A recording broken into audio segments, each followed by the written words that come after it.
Hey guys, welcome back to my channel. This is part 2 of Life in Canada. This is my friend Kelly, Allison, and Dana. These are my friends. Friends in Canada.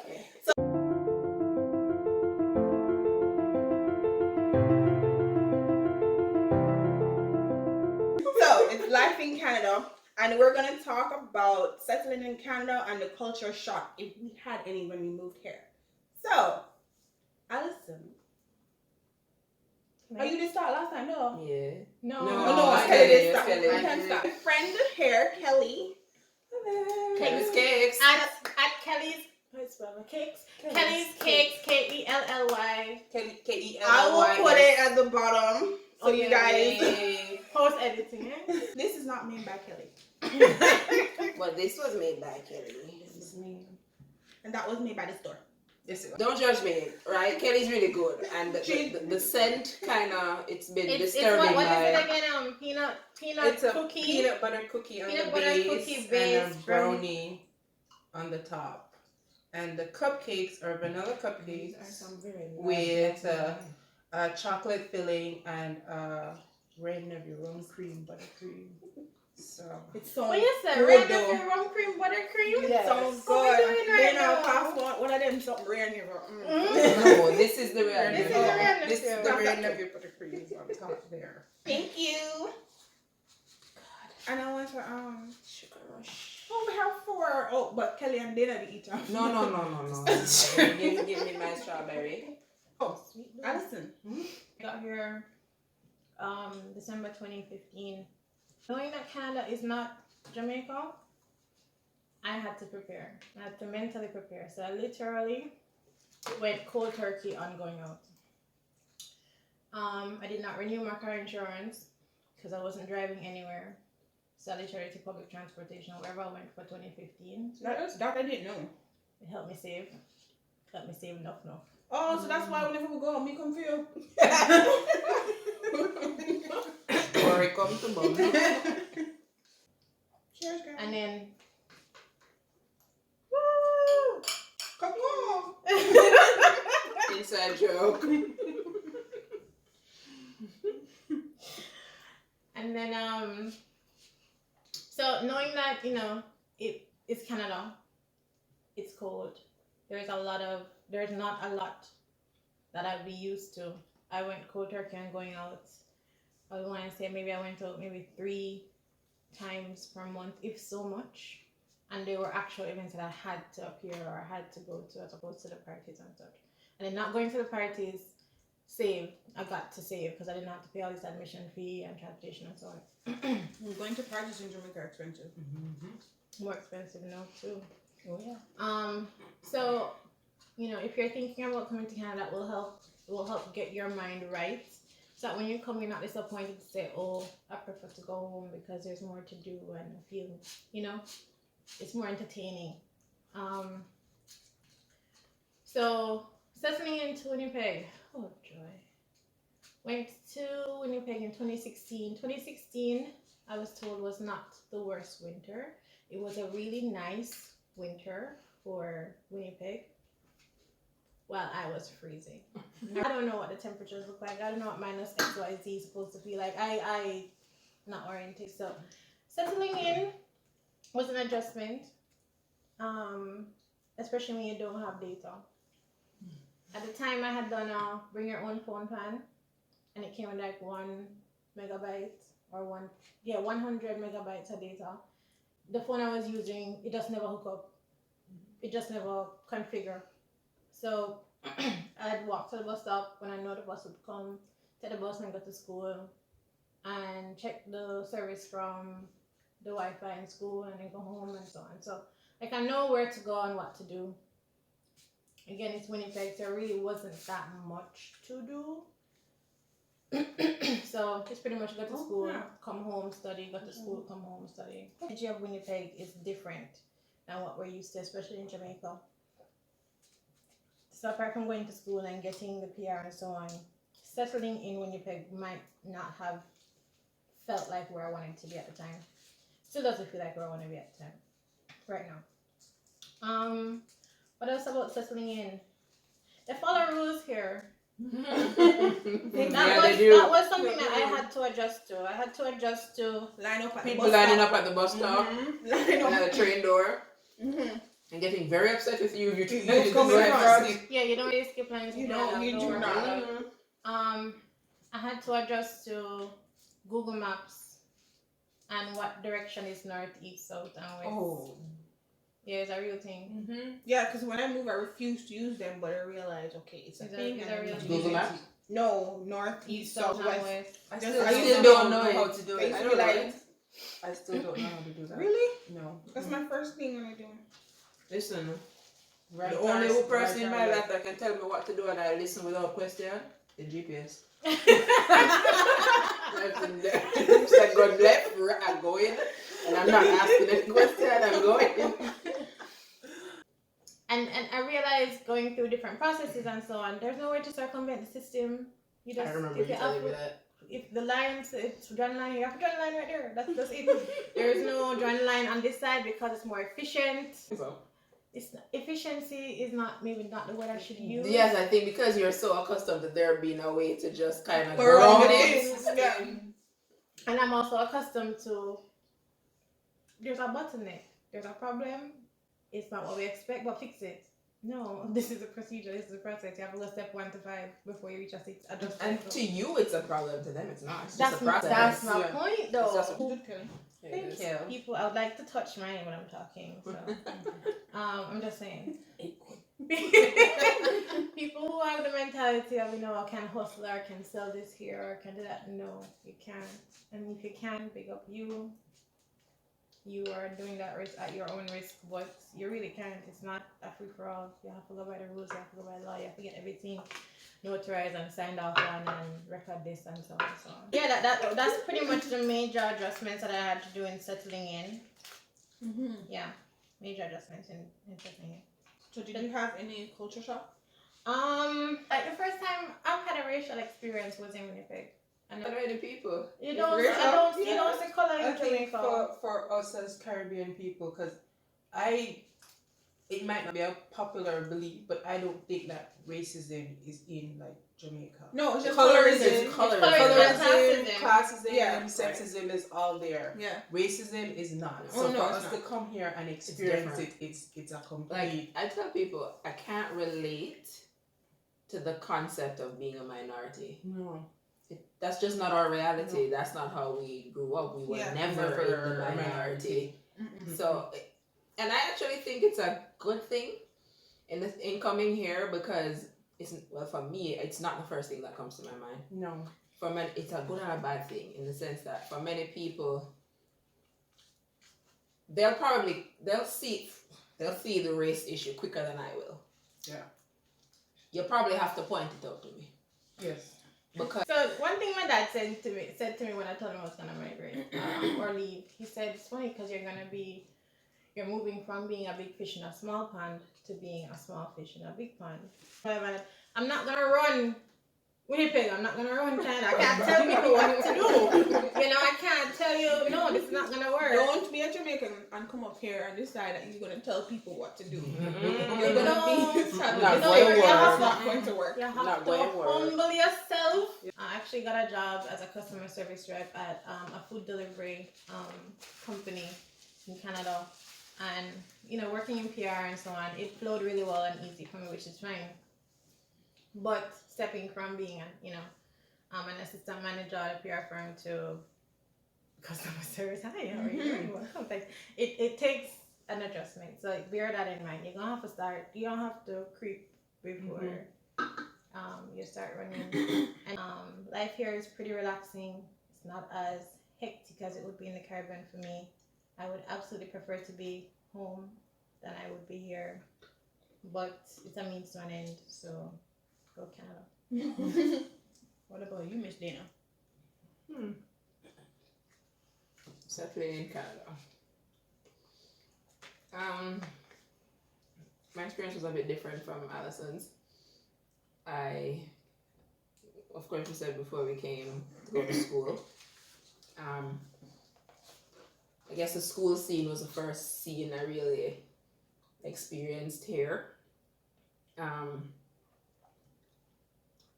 was a small group. It was good. Wasn't much. I didn't really experience much of a culture shock there.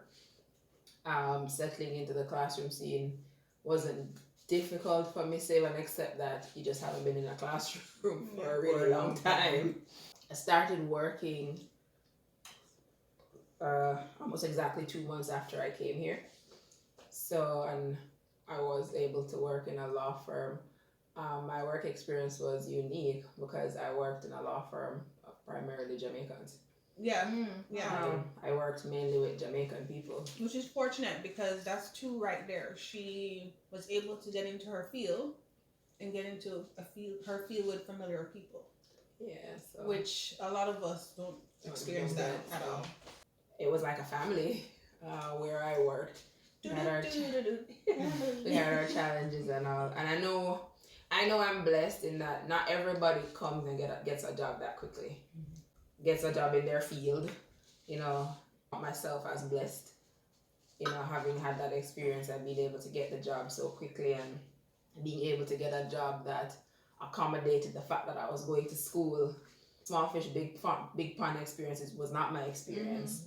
I was able to, you know, do what I do and learn coming into a new environment. And I guess that was one of the settling. So my settling had different categories. It was settling professionally because I know we are totally opposite. I'm a pretty outspoken. I'm a pretty outspoken person, and so I was not in a situation where I second guessed or questioned voicing that opinion.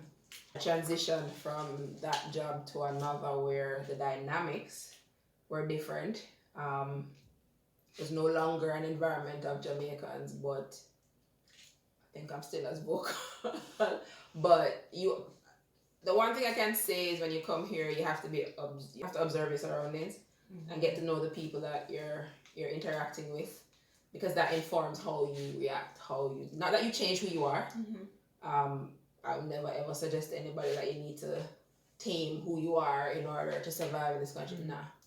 I'll never tell anybody that you have to do that. I'm certainly not going to do it. Years because Dana lived in Anguilla before she before I came here. Yeah. So I had already had the experience of moving away from home to a country I did not know. I knew nobody. I mean, at least here I knew I was coming to where I knew persons. When I moved the first time, I went to a country I didn't even know where it was on the map. Yeah. And so that experience of having to adjust to a completely new environment was something that wasn't unfamiliar to me. So it didn't require as much mental preparation for me. It was just coming and like that. Yeah, kind of. The things that made me pause though when I was coming was the weather. Now, if anybody knows me, no, I cannot handle AC. I have a problem with AC. Like, I don't do cold. And I came to Canada. I really don't know how the two work together, but I knew that was probably going to be the thing that took the most adjustment for me. So I was very often wearing most of my clothes. And the weather, you get used to just about everything, and the weather is one of them. Yeah. So the weather is one of those things you have to get accustomed to when settling in Canada. Then obviously it's everywhere in Canada because the one other thing I'd want to add to it though, in terms of settling in Canada, is the driving. Like, driving in Jamaica and driving in Canada in the winter, very different. So word of advice to anybody who is coming, right? You might be a big bad driver in Jamaica, but driving in the snow, it really doesn't mean anything. Don't mean in the snow. Not one thing. Big up you. Big up. You're not invincible. Drive on the snow. That's what happened to you. Driving in that's something about settling in Canada and the culture. Like, driving in snow is a very, very different experience. Black ice, no joke. Humble yourself. Humble yourself, and if you can go take the bus, go take the bus. Yes. Humble yourself. Get some winter tires. Make sure you have the winter But tires. don't assume that because you're a bus driver in Jamaica, it means that you can drive the same. And compare it to driving in Jamaica, like is No, it like a country road? there's no, Is it like an uphill? no. It's like a pothole. It's not Putting your foot on the brake and there is no your car brake. not stopping. Think of yourself going down a hill without brakes. Yeah. Is And it that's what it is. like driving on sand? No, sun has some kind of Grit? grittiness Yeah. to it. I tried. I'm sorry. No, It's like going down a steep hill with absolutely no brakes. And you're driving on a flat road, and you see the stoplight is red, and you And need you have to no stop, handbrake either. and there's no way to stop, and you're just praying like to God, and and all you're blowing your yeah. horn, and you're praying to God that the people on the other side of the road don't start moving while they see that the car is sliding through the stoplight. It's just a very involuntary experience. You have absolutely no control, no involvement. It doesn't matter how skilled you are, No. unless you can go outside and hold on to the car and stop it yourself. yeah. You just have to wait until the car stops and hope that it's not an object, person, or another vehicle that's stopping it. Mm-hmm. Yeah. What about you, Kelly? Settling in. Settling in, for me, it's like a completely different Everybody, you can see everybody's story. Right. Because as I said before, I came up here on a student visa, but I really didn't have enough money to go to school, so I went and looked for the job. And one of the easier jobs to get was as a caregiver. And being a caregiver is a very isolating job, especially as a Black person, because most of the caregivers, and in the community that I live in, I would go down to the park and maybe hopefully meet other nannies to talk to, and they're all Filipino. Oh, okay. Not that it's a bad thing, 'cause you're more drawn to your culture, and like if there was, I remember going to one of the earlier centers that they had here, and there was one other Black person there, and she and I became really close friends just because she was another Black person. But it was a very isolating job, and I came here in 2013. And I got my job pretty quickly. Within like 3 weeks, I got that job. And I was staying with a friend, and then I moved into the house of the people that I work for in that community. And I knew nobody else in Toronto besides my friend. And one point to put is that when you come here, whoever you stay with when you just get here, hope and pray that it is somebody who is welcoming and warm and comforting, who will help you to adjust and to like tell you how to get around, tell you the ins and outs of all of the systems. And I've heard some horror stories. I thought I had a horror story. I thought who I was coming to was going to be that person for me. But the person that I came here and stayed with was somebody completely different from who I knew in Jamaica. Preach. And that person would up and walk out of the house and leave me sitting here as being somebody who's been here for 2 weeks. I don't know anybody, don't know anything, nothing like that. So I was very isolated for like that first year of, I didn't meet any new persons. I'm an introverted individual. I'm not a talker. I'm not going to be the one going out, hi, how are you? That is not me. So being an introvert, it's also very hard to meet people, to get that. Yeah, because Kelly and I are like similar, and Dana and Allison are like similar. It's very hard. Like, for example, Allison's mother knew she was good. Her mother was like, "Shut my friend, shut my friend." No, I am most certainly not like that. And it was like that entire first year that I was here, there were so many times when I was sitting down and I was like, I'm going online looking for onto WestJet to go and buy my plane ticket to come back home. Because I'm like, I can't do this. I'm alone. I'm gonna get depressed. I'm gonna go crazy in this cold ice box, whatever. And that winter that I first came here, 2013, 2014, was the coldest winter I've ever experienced. And for me, as I said, I was very isolated in my job. Like, when you get a job, you're not working in the office, you get to meet more people. I never had that. Right. and I had all the other Filipinos or Chinese nannies or whatever like that around me, and they're all clicking together and talking. They're really nice. They're wonderful, and you can get to know them, but you just don't feel that sense of that connection with them. And it was also it got so bad for me that I went online and I joined this group called Meetup. That's how I met people. So you were able to meet people who were like-minded like you, maybe not the same culture, but they enjoyed the same things that you did. So there was that connection. I never met up. You did? I just kept looking at all the events. I did. Same here. I never did. met up. I did. I still have the I emails. still have the emails coming. I don't go to as many anymore. Just I did make some really good friends from Meetup, and I joined a baking group on Meetup, so they also pointed me in the direction of the school that I went to. So there's a lot of good opportunities that you can have there because these are people who've been in Canada. And like as I said, like making sure that you have somebody good to stay with when you just get here. The problem is you don't know until you get here. Yeah. You don't know until you get there. And it's been like my thing. Anytime I know somebody is coming up here, I always go above and beyond and go out of my way to make sure that they feel comfortable because I don't want anybody to go through what I went through. It's a very lonely, like, my first year until I met up with like Jess and all these wonderful ladies here, it was very hard. It was very hard for somebody like me. So my experiences just wasn't necessarily the best thing that first year that I was here. But I think I've settled in now and I'm pushing and trying new things. But that's pretty much it. It's true what Kelly says though in terms of who you're coming to. And I have to say, and I don't know if I've ever actually said it to you.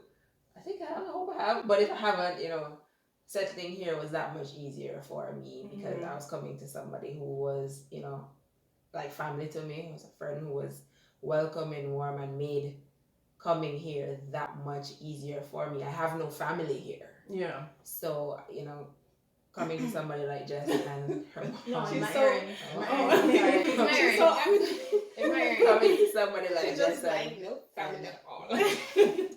and her mom, when you don't have your immediate family here, and that's one of the things that's really difficult moving away from home or wherever.